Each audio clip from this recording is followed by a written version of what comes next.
Welcome to Steveston, the real Storybrooke.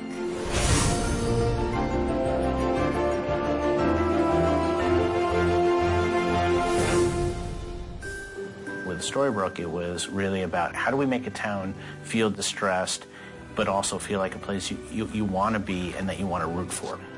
We were looking to find a town that was just kind of stuck in time. We wanted Storybrooke to look like a place that maybe 100 years ago was vibrant, but now it's kind of faded and decayed. So we surveyed a lot of small towns in and around the Vancouver area, and we landed on this town, Steveston, mostly because it hadn't been touristed up. There's something about the atmosphere of the village of Steveston. It's blue collar, it's somewhat gritty. This was a fishing village, first and foremost. We're in the southwest corner of the island, so it's truly a destination point. So when you drive to Steveston, you're either coming out here to visit someone or coming out to, as a tourist, to come and check it out, or you live here. Well, I've lived here for 20 years, and it hasn't really changed that much. It's always been this nice, quiet, little sweet town, and it's really family-oriented, a great community. I raised my 2 kids here. When you see the car drive down that main street and the activities on some of the main streets here in the village of Steveston, it just works somehow. It just all fits together. The art department starts early in the morning, adding signs and dressing windows to transform this town into Storybrooke.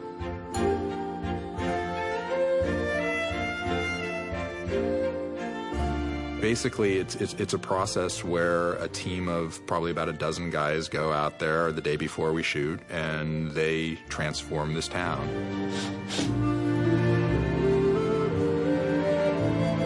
So to change Steveston over to Storybrooke, it takes about 10 hours of work. The set decorators, the construction, and the paint department all come in and change over the signs, the windows.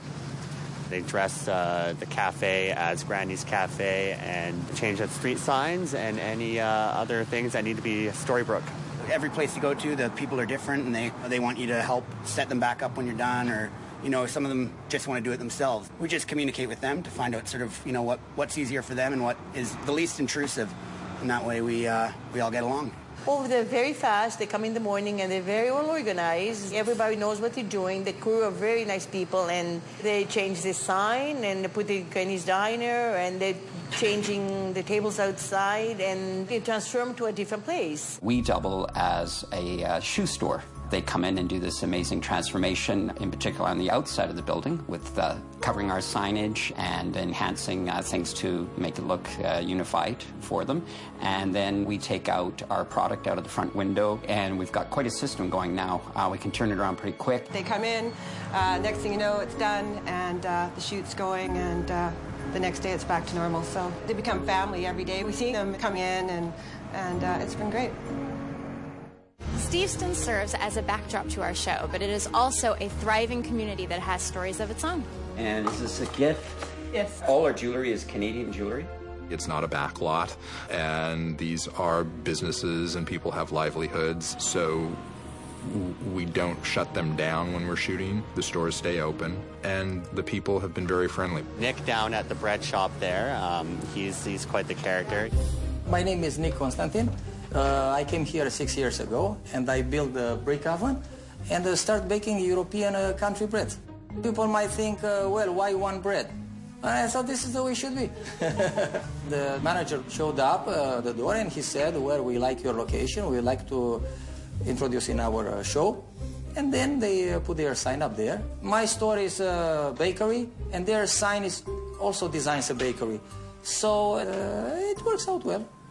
When they first started coming, one of the managers suggested that I make some ice creams according to the characters, and that has been almost a weekly challenge, trying to figure out, okay, what flavor for the next character. She has a flavor for Prince Charming, Snow White. I think she even has a flavor for Once Upon a Time altogether. Once upon a time, it was real sprigs of thyme and poach them in honey and then cook them in a custard, and I have to say that's a very, very good one. When they first started shooting, we had whole new customers coming in because all these people were seeing all this old vintage stuff in the window, were coming in the door and then going, it's toys. We thought it was all vintage stuff, so that was kind of funny. Tourists coming in want to come to Steveston to sample the flavors that it has because they've seen it on the television show. It must be a great place. And what is it in real life? They come to see that. I had a lady phone yesterday. She asked me where the tower of the clock is. The clock tower is part of a building, but it's also part visual effects. The whole clock tower itself is about a 20-foot structure which mounts on top of a real building, and that's all visual effects. People come down the street almost every day and say, when is that pawn shop open? I have never seen it open. And I have to say, well, I'm sorry, but that's actually a movie set, and it will never open. On the weekends, he's very busy with people with the cameras and telephones, shooting pictures and everything. What the hell are you doing?